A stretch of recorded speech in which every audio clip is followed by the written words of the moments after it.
gens, bienvenue en Tunisie. En fait, nous sommes à peu près déjà au milieu du pays. Je voulais être à cet endroit pour faire mon intro.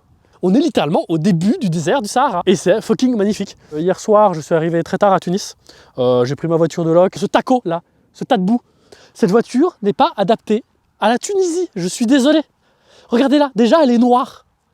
C'est une couleur qui attire la chaleur. Il fait genre 40 degrés en été dans ce putain de pays. J'ai roulé une bonne partie de la journée aujourd'hui. Je crois que j'ai fait 6 ou 7 heures de route. Et c'est fucking magnifique. Alors nous sommes ici pour un projet un peu particulier. Ce projet, je vais l'appeler très sobrement Légende. Pour ceux qui viennent à cause de ce projet, je pense que vous avez tout de suite compris la référence. Pour les autres, vous inquiétez pas, dans cette petite série de vidéos, vous allez tout à fait comprendre de quoi on parle. Parce qu'en fait, je suis venu en Tunisie pour un repérage, pour un plus gros projet. S'il se réalise comme je le souhaite, ce qui n'est encore pas sûr, parce que si ça se trouve, tout va partir en couille, et même cette série de vidéos, ça va être n'importe quoi. Vraiment un projet qui s'annonce légendaire, tout simplement. Du coup, je vous emmène avec moi dans cette série de reportages et de vlogs en Tunisie. J'ai déjà commencé à filmer quelques petits trucs à droite, à gauche, des choses plus ou moins marrantes, intéressantes, des choses qui peuvent potentiellement heurter la sensibilité de certaines. Le petit chameau, vraiment, si ça ferait pas un scandale, ça, sur un marché en France. Bref, je vous laisse découvrir ça.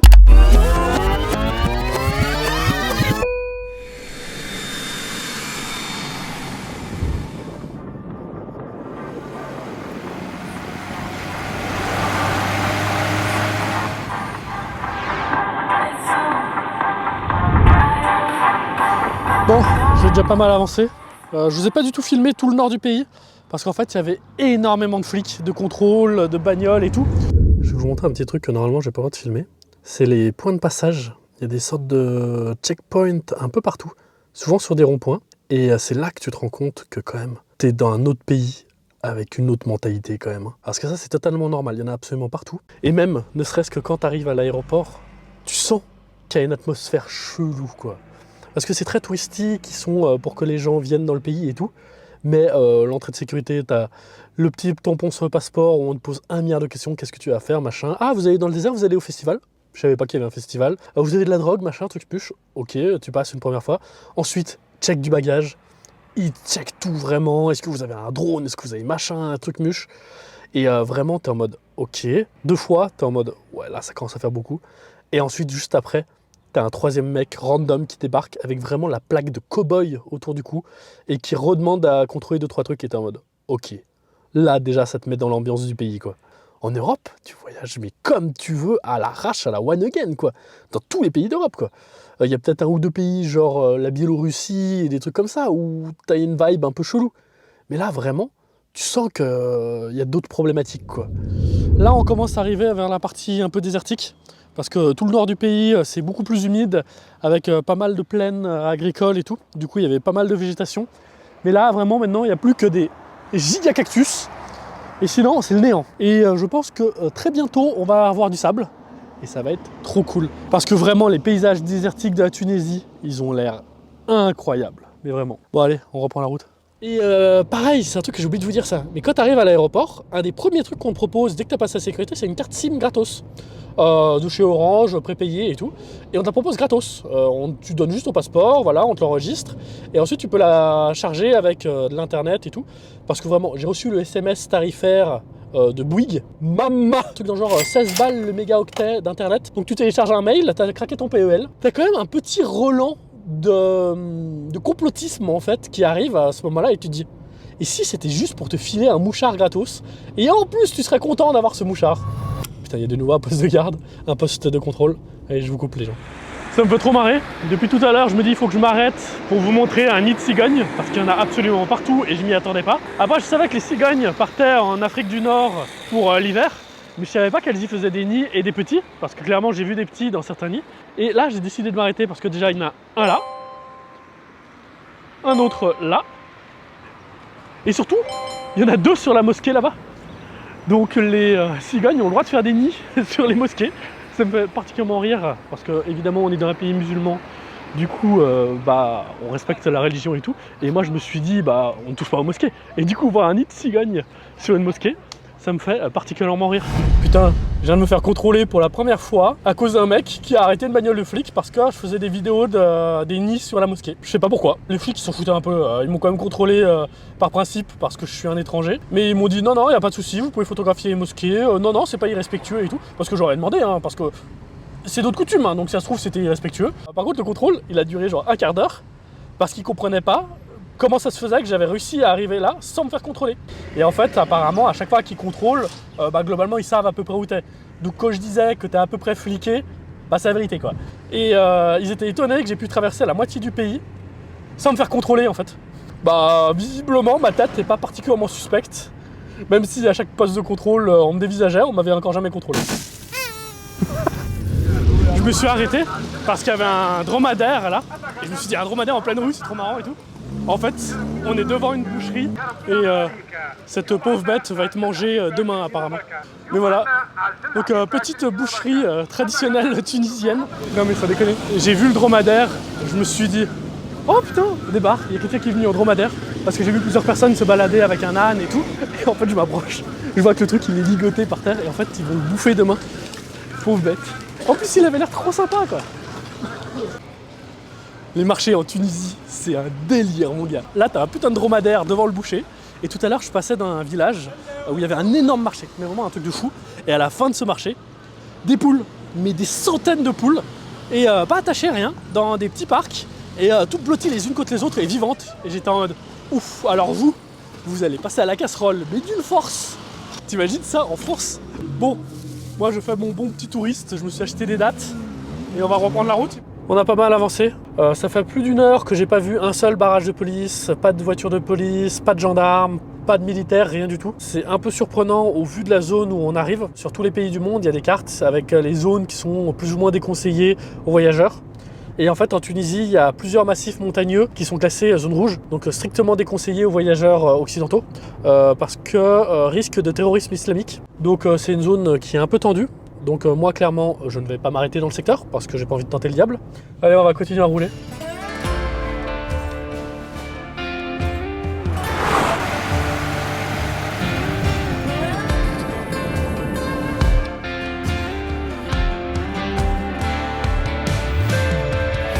On arrive vraiment dans le désert là.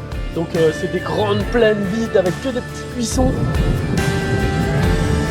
Franchement, c'est incroyable, j'adore. Il y a vraiment un petit air de Grand Ouest américain en plus. Ah, il y a vraiment un flow, j'adore.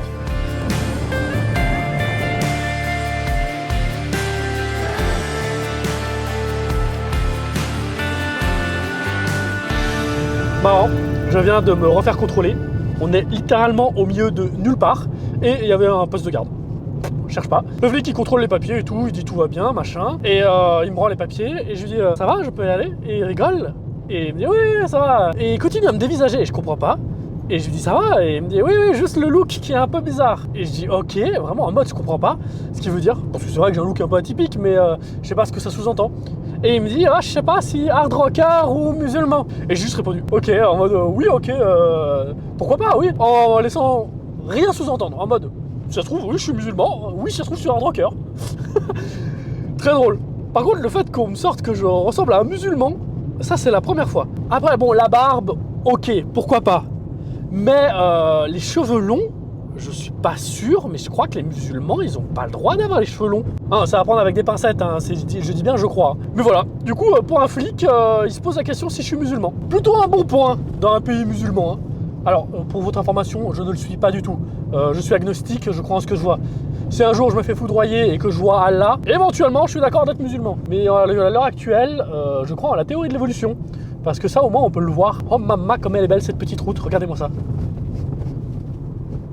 Hop, le petit zigzagon là. Par contre, du coup, l'écran est pas mis, du coup, ça se trouve, le cadrage est dégueulasse. Ah, je crois qu'il y a... Ouais, il y a des nouveaux des flics. Ok. Là, clairement, on est bien dans la région chaude du cul. Parce que ouais, je me suis fait contrôler. À peine j'étais en train de vous l'expliquer que je me suis refait contrôler. Et là, les mecs, ils sont en porte-plaque, fusil d'assaut et compagnie. Et d'ailleurs, les fusils d'assaut, j'arrive pas à reconnaître c'est quoi. Mais là, ils sont lourdement armés. Et ils m'ont posé des questions en mode vous êtes musulman? Peut-être voir si je rejoignais un djihad ou une connerie, je sais pas. Et je dis non, non. Elle me dit ok, faites attention, la route est pas très bonne, vous avez un bon GPS?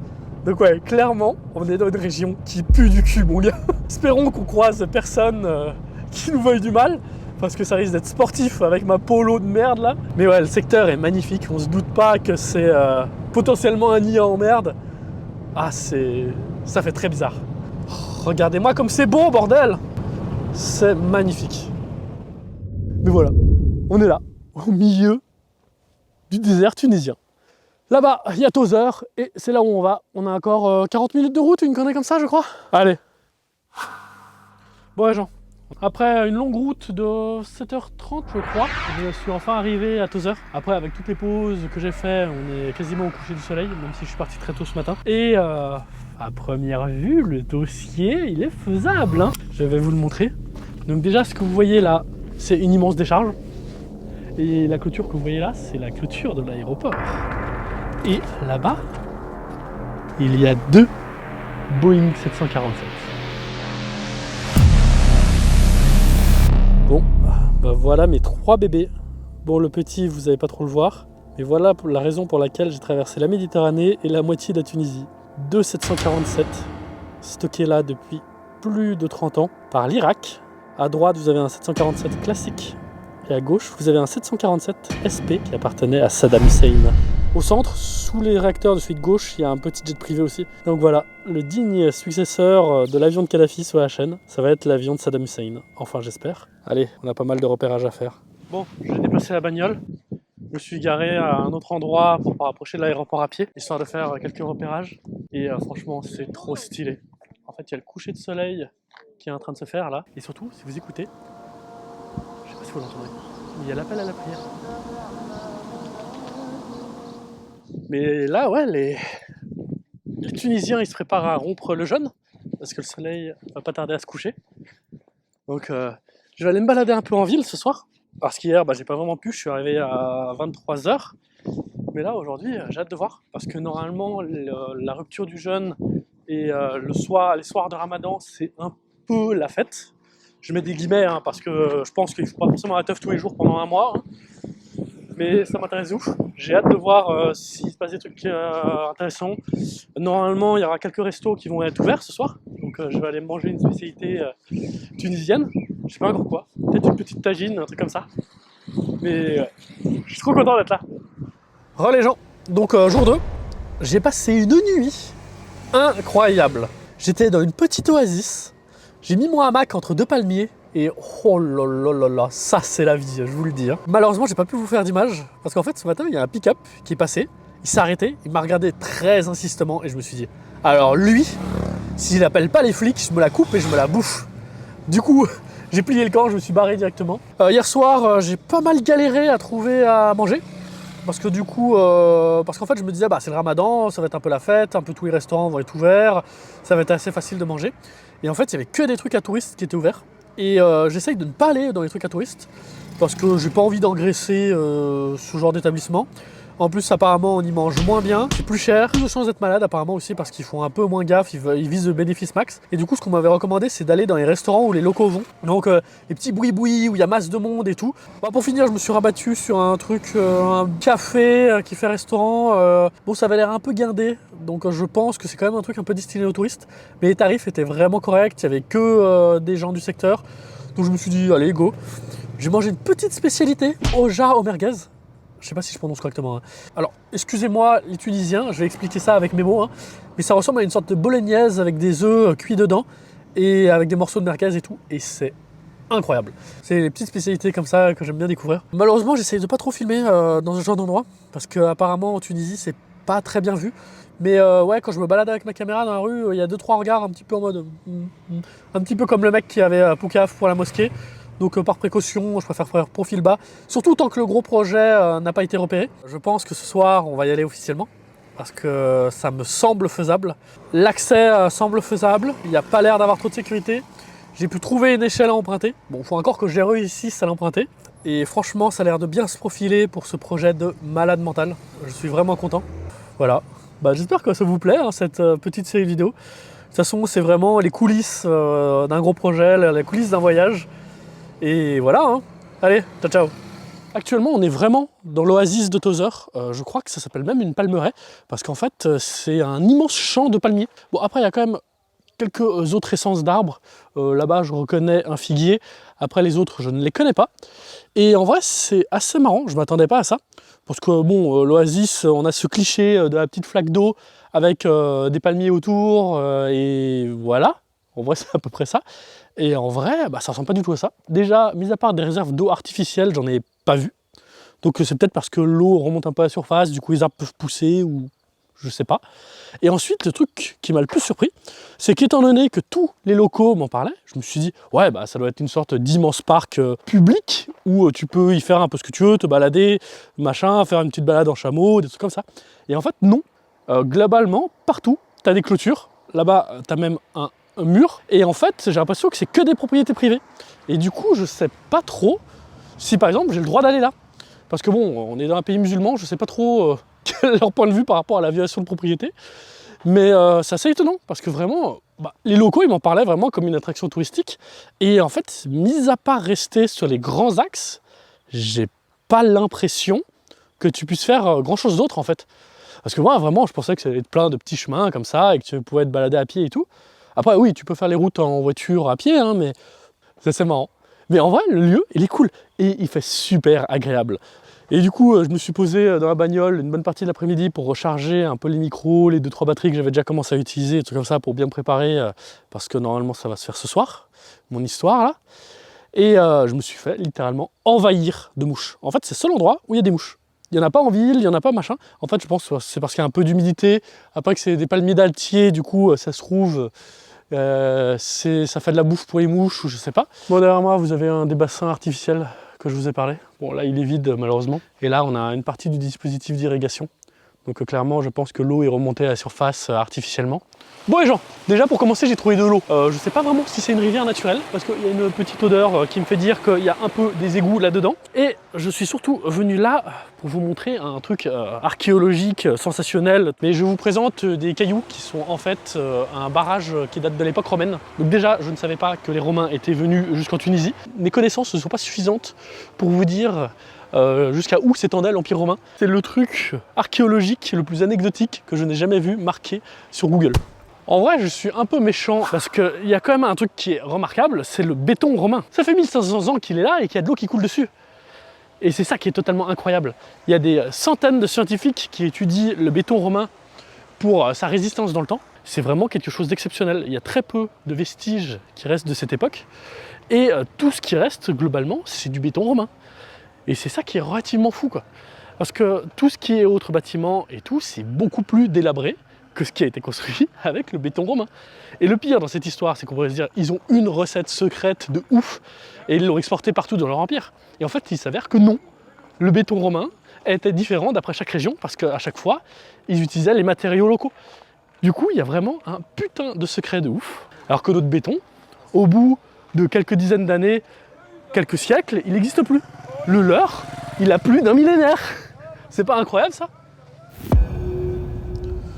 Bon les gens, il est 23h30, un truc comme ça, le jour 2. Tout est en place, normalement. Je pense que je vais m'équiper tout doucement, je vais essayer de partir vers minuit. Comme ça, ça me laisse un petit 6 heures à l'aéroport pour faire l'explo, faire pas mal de trucs. Franchement, je suis relativement confiant. Mais bon, comme à chaque fois qu'on prévoit de grosses explos délirantes dans ce genre, un peu stressé, hein, tu sers le fion, c'est normal. Parce que bon, à tout moment, ça peut totalement partir en couille, hein, ce genre d'explos. J'ai pas beaucoup fouiné. J'ai fouiné un petit peu, j'ai trouvé aucune image de l'avion de Saddam. Donc potentiellement, ça va être une putain de dinguerie de l'espace. Parce que si tout se passe comme prévu, bah, on va revenir là avec Guillaume Play, quoi, et son équipe. Ouais, très très excité.